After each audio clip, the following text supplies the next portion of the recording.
Yaxshimsizlar, men Almasdan bugun mush oldi qo'l yangi yangi tuylarga shir yasash, qandoq esish, qandoq pishirish usullarini o'rganamiz. Qo'llash nimasidan haqsiz yurakni olti raqamlarni yo'llab o'tgandan keyin meni go'nja qilishni unutmang. Oldi bilan bir tal dasqa bizning 13 xil tamdagi kebab shirini dorimizdan 50 gram solamiz. Undan keyin mavosa qunaqunidan 100 gram solamiz. Uning keyinda mavosa bug'doyning uni bundan 300 gram solamiz.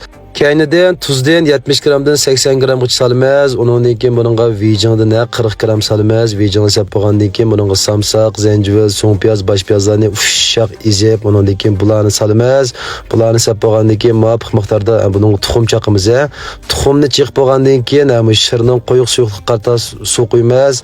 Suvni quyib shirni etib olgandan keyin shirni etganda bakmi suyuq emas, bakmi quyuq emas holat essanglar bo'ladi.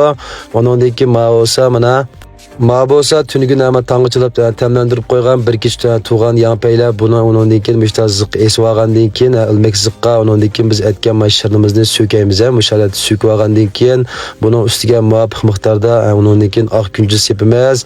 Oq kunjuz sepayotgandan keyin tununing og'zini intayin yaxshi tanshab suvni urib tayyor qilib bo'lgandan keyin buni osamiz. Esib tununing og'zini qachirib etmay 45 minutdan 50 minut atrofida shu tununi pishirib etsak bo'ladi. Ugunib olgan bo'lsanglar haqsiz yurakni olti raqamlarni aymay yo'llab qo'yinglar.